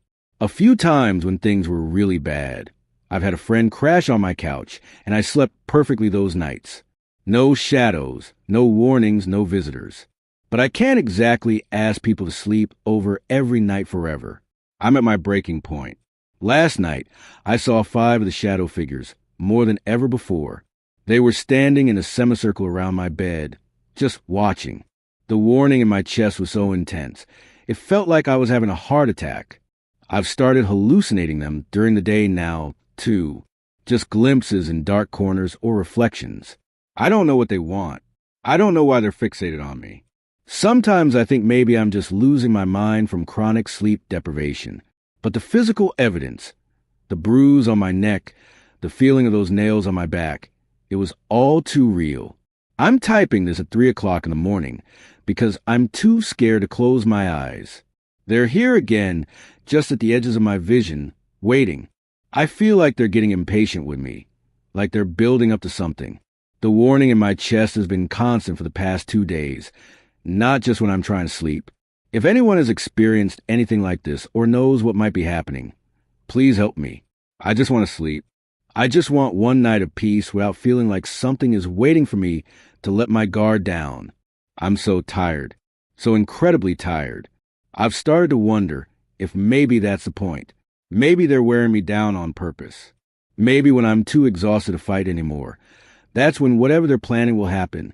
And the thought that terrifies me most is, what if the 3 incidents weren't the worst of it? What if those were just the beginning? The hand that waited. I was the first time I heard the tapping. 5 the first time I saw the hand. And old enough now to know that the way I remember those nights isn't how memory is supposed to work. Childhood memories blur. Colors run. Edges soften. This one never did. It stayed perfect and cold, like a coin kept in the freezer. Orange nightlight glow. The rough buzz of carpet on my knees. The hallway air colder than my blanket. The sewing room that wasn't a room but a wall of absolute black. And then a hand, no arm, no wrist, offered palm up from that black like a question I was too small to answer. I've told this story out loud, maybe 5 times in my life. Each time I stripped pieces off it to make it easier to carry. I was young, I was dreaming, it was a shadow, it was a trick of the eyes. The people who love me accept those easy versions because they want to and because I let them, but it happened, and what followed happened, and I am going to try, for once, to tell it the way it sits in me. Not tidy, not cinematic, just true. The first night, I woke like a switch had been thrown. Not the slow surface float of normal waking, but up and bright all at once. Lungs tight, wide awake inside a small body. The orange nightlight shoved a soft wedge of color into the hall. I could see Mom and my baby sister on their blankets. Could hear Dad's slow breathing drifting up from the couch downstairs. Something was tapping. Not on wood. Inside it. Tap, tap, tap. Long pauses. Patient. Our sewing room had no door, just a rectangular opening 3 steps down the hall. During the day, it was the loudest room in the house. Machine thrum. Scissors biting fabric. The little ping of pins falling. Mom humming over measuring tape. That night, it was a mouth without a tongue. I crawled to the doorway and stopped. There are kinds of darkness you can still see in. The dark of closets and theaters.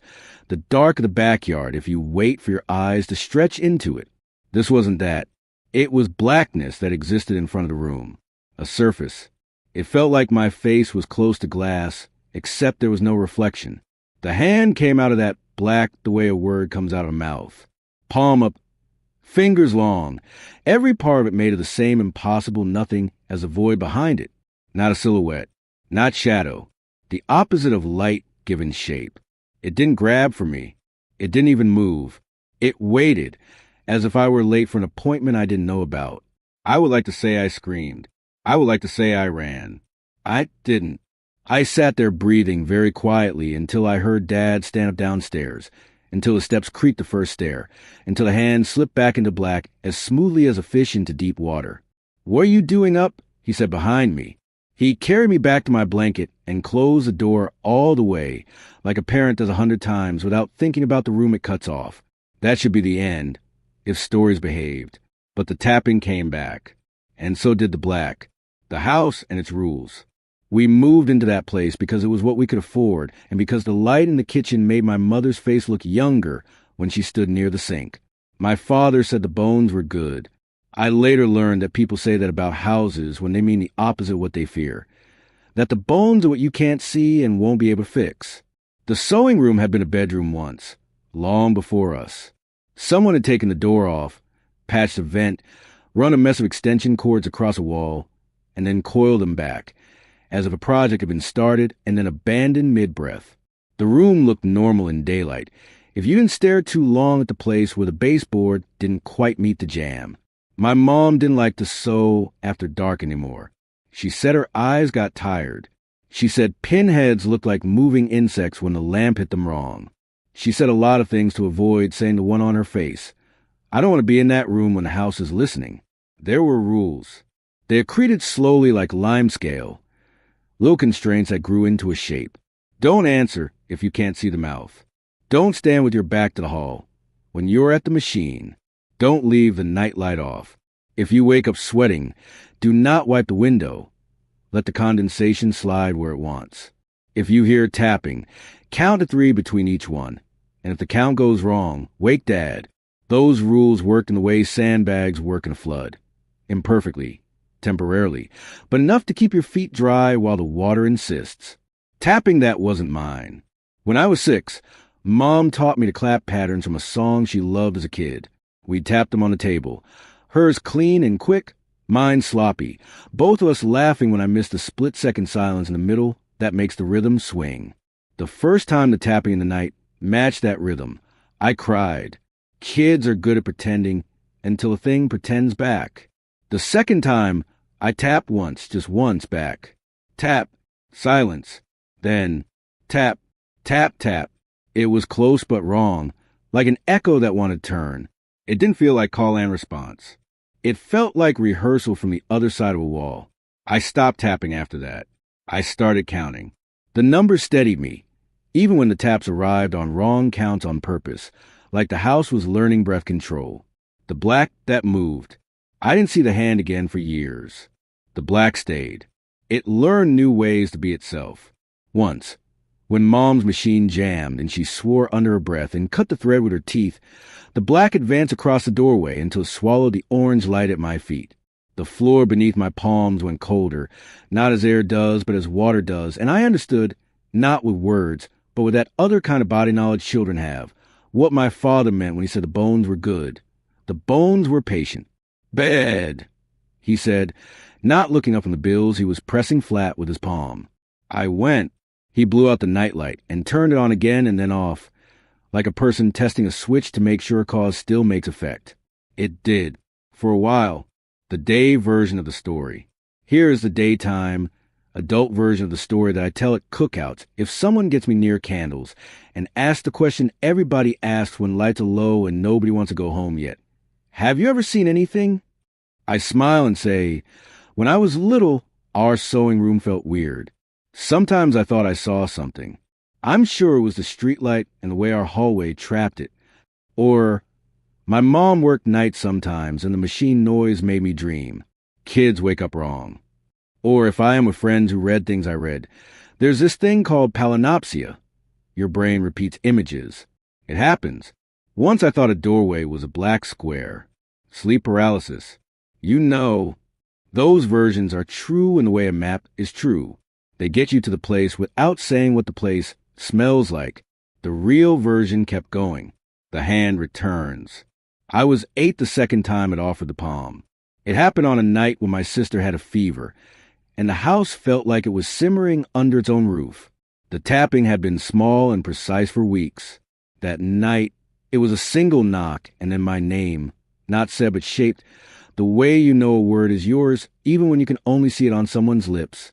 I remember pushing the door open with 2 fingers and seeing the black like a slab, flush with the wall, and thinking, there is no room for a room. And then the hand, gentle as prayer, arriving out of that slab at the height of my chin, still palm up, still waiting, still not moving unless being present counts as motion. I reached toward it. Of course I did. Kids reach toward new things. My fingers didn't touch anything. And yet something noticed them. A pressure in the air the way you feel when you hold your hand near an old TV and the static at the surface of the world plucks the hair on your wrist. I didn't pull back until something else changed. The temperature. It dropped in a clean slice, a line from my elbow down, as if I had stuck my forearm through a waterfall. The part of me in the room's air stayed warm. The part of me near the hand went cold so fast my skin ached. I whispered, Mom. The hand retracted. Not fast, not alarmed. It simply withdrew, and for the first time I understood that retreat is not the opposite of approach. Dad's refusal. My father did not believe in ghosts. He believed in receipts and batteries, and making sure the angle of the thing matched the line you'd drawn for it. He believed in illness you could see on a chart, and repairs you could schedule. He let my mother smudge sage because it made her feel better, and because smoke in a house is as old as houses. He didn't go to church, but nodded when people said pray for us, because he knew the relief of being spoken to gently. When I told him about the hand for the second time, he did not say no. He said, what do you need to feel safe? I didn't know. He left the hallway lamp on and the bathroom light on, and the little light on the answering machine on, and called that constellation safety. He put his toolbox in the sewing room on a Saturday afternoon and tightened screws that were already tight and reseated an outlet and ran his fingers along the seam where baseboard met jamb and said, in a non-committal way. That night, the tapping didn't come. The night after, it came softer. On the 3rd night, it returned as if it had been resting. He stopped fixing the sewing room after that. He didn't move around it like a man avoiding superstition. He moved around it the way you move around a sleeping child you don't want to wake. The experiment. In 5th grade, I learned about spectrograms in science class, how sound makes pictures you can see. I borrowed a little tape recorder from the library under the lie of a school project and set it on the hallway carpet facing the sewing room. I did not ask permission. I pressed record and tried to fall asleep on purpose. 3 taps woke me. 3 evenly spaced taps, each a little flatter than the ones I knew. The recorder sat where I'd left it, its little red eye stubborn and steady, like it was sure a job done consistently would be a job done well. The next morning, when the house was loud with cereal and socks and the smell of dryer sheets, I listened. There they were. Tap, tap, tap, except they weren't just taps. Under them was a hiss like a radiator with water trapped in it. I brought the recorder to school, lied again, and convinced a computer teacher to let me load the file. The spectrogram showed 3 bright vertical lines, and between them, a low band of gray-green like algae on stone. The teacher said, air conditioner, and moved on. I don't know what I wanted the picture to prove. I think I wanted to show a shape I could learn to recognize. This is what a hand sounds like when it comes out of the dark. The seam. We moved out when I was 12. Not because of the sewing room, because life moves. The new place had a yard with 1 tree and a kitchen with light that made my mother look tired again. We boxed a machine, and I tried to feel only the normal sad of leaving a place where your pencil marks on the doorframe show your body's insistence on becoming. On the last day, with the living room echoing and the refrigerator door tied shut with twine, I walked to the sewing room and looked at the jamb one last time. The seam, the place where the carpenter's blade had met the painter's caulk, was different. It had always been imperfect, a hairline where dust loved to gather. On that day, I could slide my fingernail into it and feel the tiniest give, like a mouth letting a straw pass. I pressed my ear to it and listened. Nothing, or rather, everything the house had ever not said at once. I left my fingernail marked there. I didn't tell anyone. The years of pretending. It would be neater if the black followed me. It didn't. What followed me was the habit of looking for it.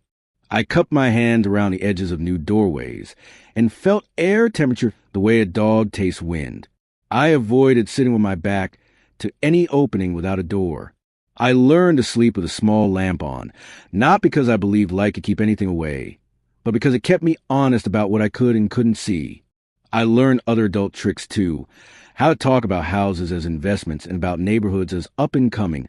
How to stand at a window and say, "Great exposure," while every part of me measured whether this glass remembered cold palms. I dated people who slept with confidence. I watched them turn the lights off and trust the dark to mind its own business. I didn't tell them about the hand. I didn't even tell myself. You can fold a truth so small it feels like relief in your pocket. I went home for holidays to a different home, because that's how time behaves. I built apps for money and later wrote grant reports for a nonprofit, and then did both for a while, because rent is a plot twist in all our stories. I bought a plant and killed it, and bought another and kept it alive and thought, I am a person who can sustain green things now. For years, nothing happened. The silence in that nothing wasn't empty. It was a room I'd walked out of where someone had stayed. Waiting. The letter. It came from a title company, one of those off-highway offices that smell like coffee and toner, with my name misspelled, but close enough to get to me. Inside, a photocopy of Platt. A note. We are updating records associated with address. Please verify the boundary descriptions match your recollection. I didn't own that house. I had never owned that house. I called the number anyway, and a woman with a careful voice explained that my mother had put me down decades ago as an interested party on some piece of paper no one could find now. It's probably nothing, she said. We're cleaning up old files. She emailed me scans. There was our little street. There was our box of a lot. There was a penciled rectangle sketched inside the footprint of the house, not to scale, annotated in handwriting I didn't recognize. Void/utility? A dotted line ran across it to margin, where someone had written no access from interior.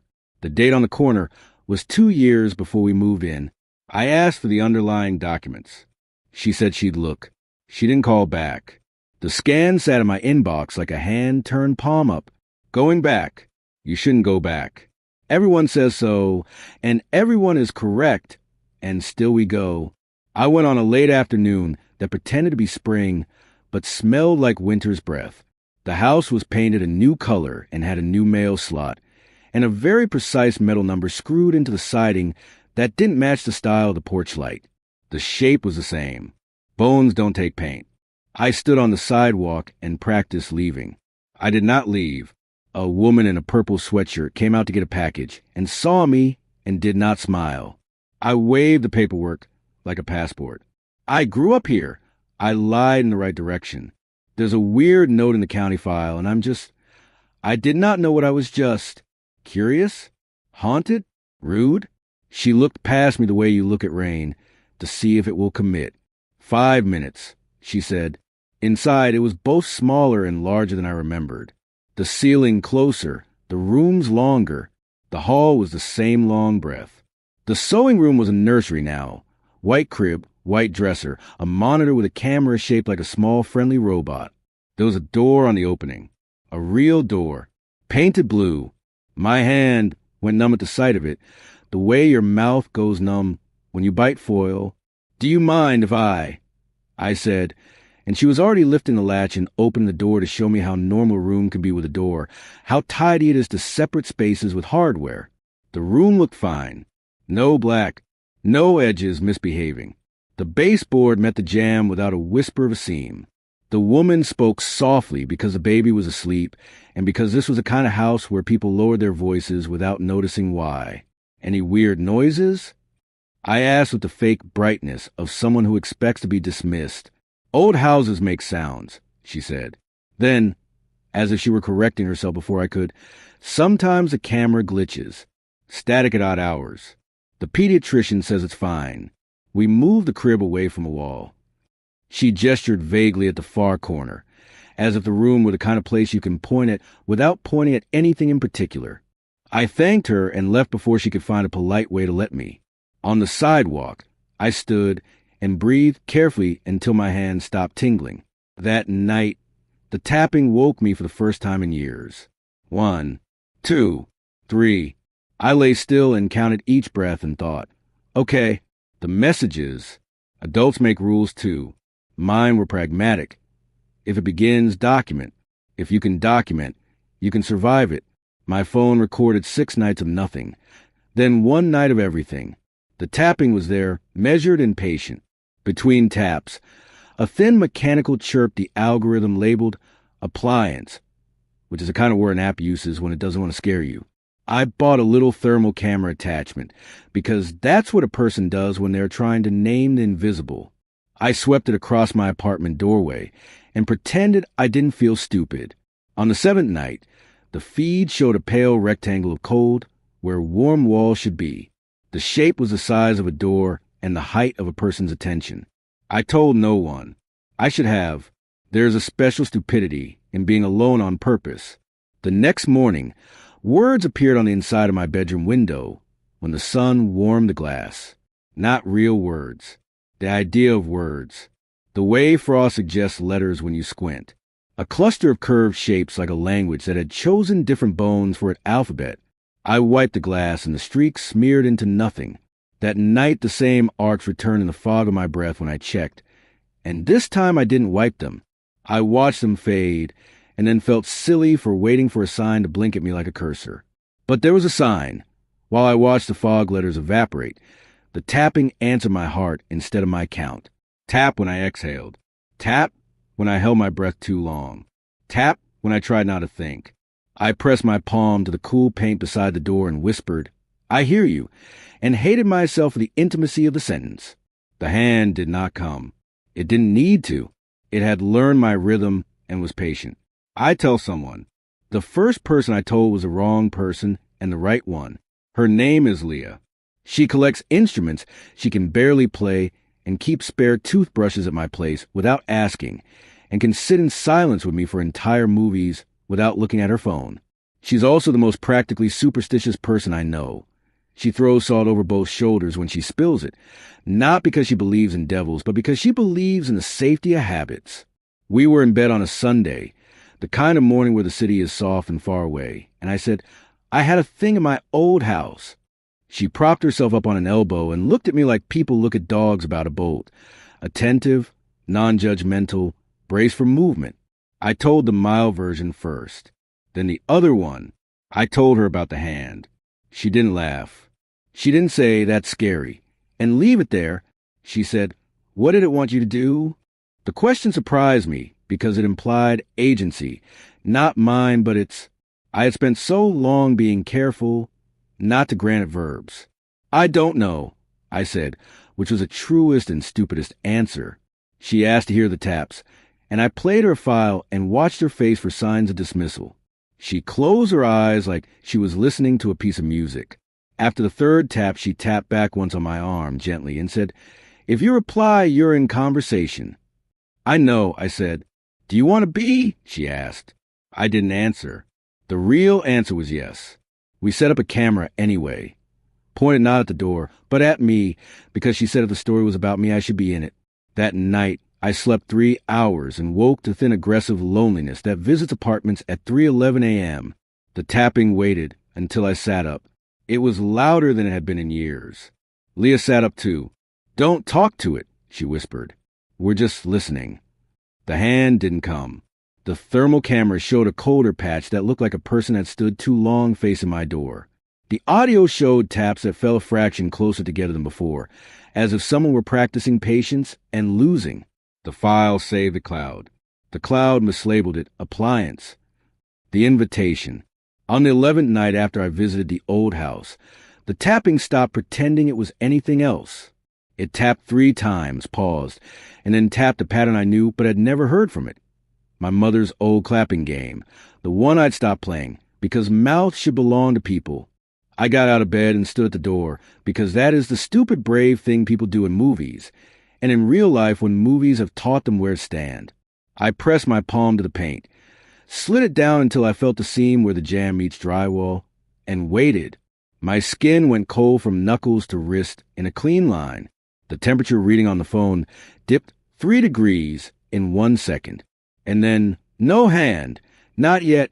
A pressure from the other side. The exact pressure you feel when someone mirrors your hand on glass. I mirrored back. My palm met a negative of warmth. The idea of touch made of absence. Leah whispered, "Stop." It wasn't instruction. It was a wish. I didn't stop. The pressure increased and then, so smoothly, slid upward to the height of my face. It stayed there as if measuring my features with radar. My eyes watered as if I'd been looking too long at a screen. I blinked. Something blinked back. Not eyes, not light, but a sympathetic movement at my eyelid's pace. "Enough," Leah said, loud now. She took my wrist and pulled me back and turned on all the lights as if she could multiply reassurance. The pressure fell away like a coat taken off a chair. We stayed up until it was light and ate cereal dry from the box and pretended to be new people who had not done what we had done. After, the next week I went to work and wrote code and heard the taps in the space bar of my keyboard. I stood at crosswalks and counted to 3 and thought of hands. I was patient with bad coffee and a bad meeting, and then mean to a stranger on the train for sneezing in the wrong rhythm, and then apologize out loud to no one because a stranger had already gotten off and mea culpas need a mouth to aim at. On Wednesday, I woke to find 5 ovals on the inside of my window, evenly spaced and slightly elongated, fog from breath that wasn't mine. The marks were at the height of my face. On Thursday, the tapping came from the kitchen wall, not the door. The next night, from the ceiling corner. On Saturday, from the floor beneath my bed. Leah said, "You gave it a bigger map." "I think it always had the map." I said, "I just gave it permission to mark me on it." She said, "Then unmark it." "How?" She shrugged. "People break pacts all the time. We just usually call them habits. We smudged because my mother would have. We said prayers because her grandmother would have. We put salt at the thresholds because humans love lines. The tapping skipped a night like a dancer shifting weight. Then it returned, and this time it brought a smell with it. Wet cloth. Not mildew. Fresh wet, like laundry lifted too soon from a machine. The scent moved, the way a person moves, in a slow path from the door to bed, and then paused at the height of my face. "I don't think it's trying to scare me," I said, and Leah said, "I don't think it's trying not to." The hole that isn't a hole. One of the worst things I did was take the cover off the return vent in the hallway.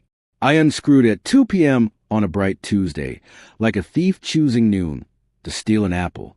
Inside was a rectangle of duct and dust. At the far end I could see a joint where 2 runs met. Nothing unusual. Nothing wrong.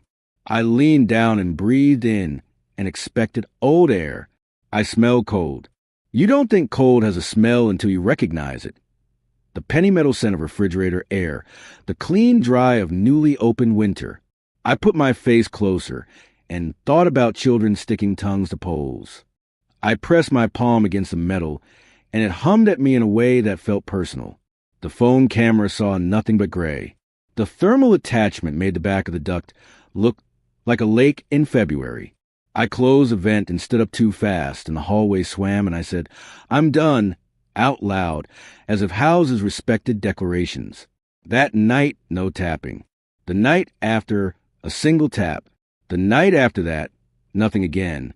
Then, at 3:19, a soft scrape on the inside of the vent cover, like a person without fingernails testing the distance to the screw. I left the apartment and walked until morning. Well, I didn't tell my parents. My father died the year the city shut down. My mother moved into a smaller place and learned to sleep with podcasts on low, human voices talking about movies and cooking and history, while she drifted into a place where old rooms couldn't find her as easily. I never told her the true version of the sewing room. I told her the map. She deserved the map. At his funeral, I stood under a tent with 6 other people and listened to the rain, trying to make a point on plastic. My sister said, "Do you remember the orange light?" I said yes and hugged her for an extra second, because sometimes love is agreeing that you remember the same color. In my pocket, my phone buzzed. I checked it like a bad friend. No message, just a calendar alert I didn't set, reminding me to check the seam. I deleted it and told myself I had tapped something by mistake, and that my grief had big fingers. That night, I heard one soft tap in the hotel room from the direction of the closet. The lamp was already on.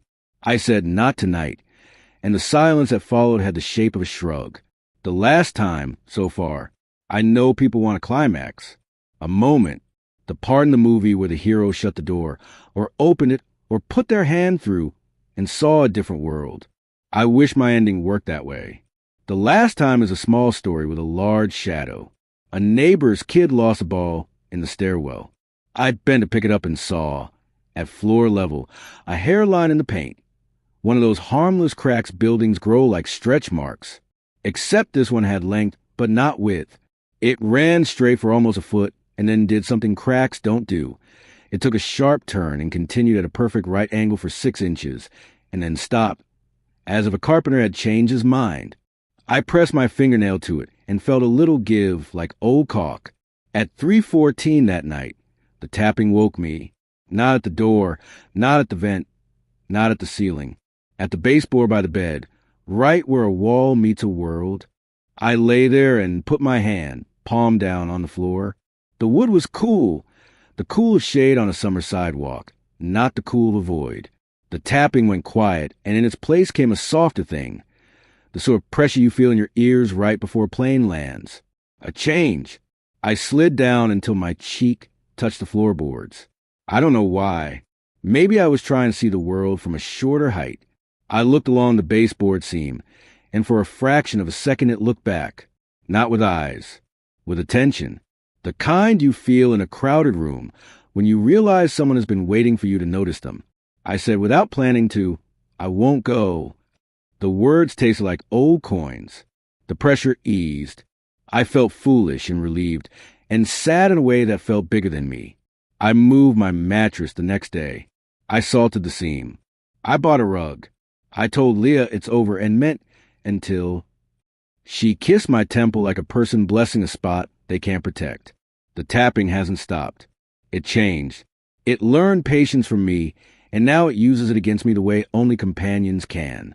It taps when I'm about to sleep, and when I don't answer, it taps after I have, and leaves me in the morning with the feeling you get when someone hung up without saying goodbye. The hand hasn't returned in a way I can name. But sometimes the air near my face gets cold in a straight line from knuckle to wrist, and sometimes the window remembers letters I can't read, and sometimes I wake at the exact minute before a thing begins and hear nothing and want to clap and do not. What I think and what I don't know what it is. I have used all the words people use when faced with rooms that behave like people. Haunting, threshold, thin place, attention, parasite, ancestor, trick. I have tried not to give it a name, because names are leashes and labels both, and I don't know which one I'd be holding. I do not think it wants to harm me. I do not think it wants to not harm me.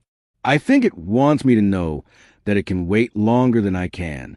Some nights I am brave in the small, useless way bravery shows up in apartments. I sleep with the light off. I let the tap come and go.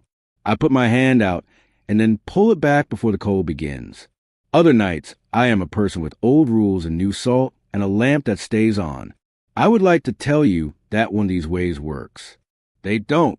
What works is living anyway. If you ask me for advice, and please don't, I would say this. Do not answer your name unless you can see the mouth that says it. Do not promise a room anything you can't deliver. Do not put your face all the way to a seam. But also, do not pretend you don't live inside a house with bones. You do. We all do.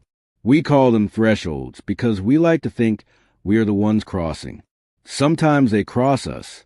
I think about the hand more kindly now than I did when I was a kid. It wasn't reaching. It was offering. That doesn't make the offer safe. It makes it honest. There is a difference between an invitation and a demand. There is also a sameness. When the invitation comes from a room, you will spend the rest of your life declining politely. Tonight, I will sleep with the lamp off. Or I will try to. I will count to 3 between breaths, because numbers are the only lullaby I'll accept. If the tapping comes, I will let it. If the cold line reaches my knuckles, I will mark the place with my thumb and move my hand and not move it back. In the morning, if the window writes to me, I will not wipe it. I will read what I can't read until the letters turn to water. And someday, when I am brave or foolish or simply tired enough of being both, I will go back to a house with a door that used to be an opening and stand in the hallway and look at the seam and knock once, not to ask for entry, to say as a courtesy that I still remember where the bones pinch. If something answers, I will do what I've done since I was 5. I will not take the hand. I will listen until the tapping stops. And then I will go to bed with the light on and sleep like a person who knows that the dark knows her name and is choosing for now to say nothing at all. Every night, there's a true story that echoes in the dark about someone who vanished, a house that shouldn't exist, and a mystery that refuses to die. Tonight, I'll tell you one of them just before you fall asleep. I lived in that house for 23 years. 23 years of unexplained noises, of feeling watched, of running up the stairs because something felt like it was chasing me. I think a part of me always knew something wasn't right with our family home. But when you grow up somewhere, you learn to normalize things that shouldn't be normal. The stairs were always the worst. Going up them felt like being chased by something you couldn't see, but could definitely feel. That heavy, cold presence right behind you that made your skin crawl and your heart race. I remember taking those stairs 2 at a time, practically launching myself onto the landing just to get away from whatever was following me. But the basement was a whole other level of wrong. I avoided going down there as much as possible, especially after what my parents saw. They were both downstairs doing laundry one afternoon when they saw it, a black mist like a cloud of darkness gliding across the floor and disappearing underneath the basement stairs. My mom tried to rationalize it as a shadow or some trick of the light, but my dad wouldn't even talk about it. After that day, I noticed he started doing laundry during daylight hours only, never at night. Being home alone was the worst. The house would make these banging noises that couldn't be explained away by old pipes or the house settling. They were deliberate, like something was trying to get my attention. Something wanted me to know I wasn't really alone. I remember one afternoon when I was 16, homesick from school. My parents were at work, and I was dozing on the couch when I heard 3 loud bangs from upstairs like someone was slamming a door. Then footsteps walking back and forth above me. I called out thinking maybe someone had come home early, but there was no answer, just more footsteps. I was too terrified to go upstairs and check. So I just sat there frozen, the TV muted, listening to whatever was up there, pacing back and forth for what felt like hours. Nights were the worst, though. I'd stay up late watching TV in the living room, and then when I finally decided to go to bed, I'd feel this overwhelming urge to run. Not walk, run. I'd sprint up those stairs, dash down the hallway, and slam my bedroom door closed behind me, heart pounding in my chest. Sometimes I'd even lock it, though I couldn't really explain why. I just knew I needed that barrier between me and whatever was out there in the dark. But the locked door didn't always help because sometimes the thing was already in my room, hiding in my closet. I was 18 when I saw it the first time. I'd gotten up to go to the bathroom in the middle of the night. When I came back, my closet door was cracked open about 6 inches. I was sure I'd closed it before going to bed. I always did. But there it was, open just enough for something to reach through. And as I stood there trying to convince myself to walk across my room and close it, a hand emerged from the darkness. It wasn't a normal hand. It was grayish black, like charred meat with skin that looked dead and decayed. The fingers were too long, ending in yellow claw-like nails that curved slightly at the tips. The hand just glided out a gap in the door, then moved slowly up and down along the opening like it was feeling for something. Maybe feeling for me. I couldn't move. I couldn't scream. I just stood there, my back pressed against my bedroom wall, watching this thing moving in the dim light from my alarm clock. After what felt like forever, the hand retreated back into the closet. I didn't sleep the rest of that night. I sat up in bed with my light on until morning, staring at that closet door, terrified it would open again. I never told anyone about the hand. It seemed too crazy, too impossible to explain. I thought maybe I dreamed it or hallucinated from lack of sleep, but deep down I knew what I saw was real.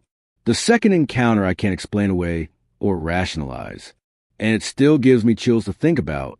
It happened about 2 years after my older brother died. It was devastating for all of us. He was only 25, killed in a car accident. The grief in our house was suffocating for months afterward. One night, about 6 months after his funeral, I woke up around 3 o'clock in the morning. I'm not sure what woke me. Maybe a noise in the hallway. When I opened my eyes, I saw a figure walking slowly past my door, which I'd left cracked open that night. It was dark, but there was enough ambient light from the bathroom nightlight to see it was a person-shaped shadow. At first, I thought it was my dad checking on us, which he sometimes did when he couldn't sleep. But something about the way it moved felt wrong. It was too fluid, too quiet, and as it passed by, I realized with absolute certainty that it had my brother's shape, his broad shoulders, the slight forward hunch he always had, even the way his hair stuck up in the back. The shadow paused outside my other brother's room and seemed to peer inside, tilting its head in a way that was so achingly familiar, so distinctly my dead brother's mannerism, that tears immediately sprang to my eyes. "Dad!" I called out, my voice shaking, hoping against hope that it was just my father checking on us, and my grief-stricken mind was playing tricks on me. The figure didn't respond or turn. It just stayed there looking into my brother's room. Then my mom's door opened down the hall, and light spilled out into the corridor. She must have heard me call out. "What's wrong?" she asked, her voice thick with sleep. But I couldn't answer her because I was watching the shadow figure dissolve. Not walk away, not step into a room, but literally dissipate into the air the moment the light touched it. It didn't gradually fade.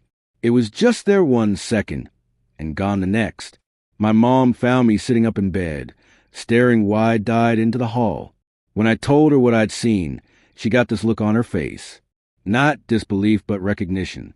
She sat down on my bed and told me that she'd been hearing my brother's voice calling her name always when she was alone in the house. She thought she was going crazy with grief. After that night, we both knew there was more to it than imagination. The nightmares were another constant in that house. Horrible, gruesome dreams that would leave me gasping awake, drenched in sweat. I'd dream of being chased through endless hallways by things I couldn't see but knew were monstrous. I'd dream of rotting corpses reaching for me from under my bed, their fingers brushing against my ankles. I'd dream of the devil, which was weird because my family wasn't particularly religious. In these dreams, the devil wasn't the cartoonish red guy with horns. He was a presence, a voice, a feeling of absolute dread and malice. He'd speak to me in these dreams, telling me horrible things would happen to my family. I'd wake up with the absolute conviction that something truly evil had been communicating with me. Then there was the sleep paralysis. I didn't know that's what it was called until years later. All I knew was that sometimes I'd wake up unable to move, unable to scream, with the absolute certainty that something was in my room with me. I could feel it watching me, waiting, enjoying my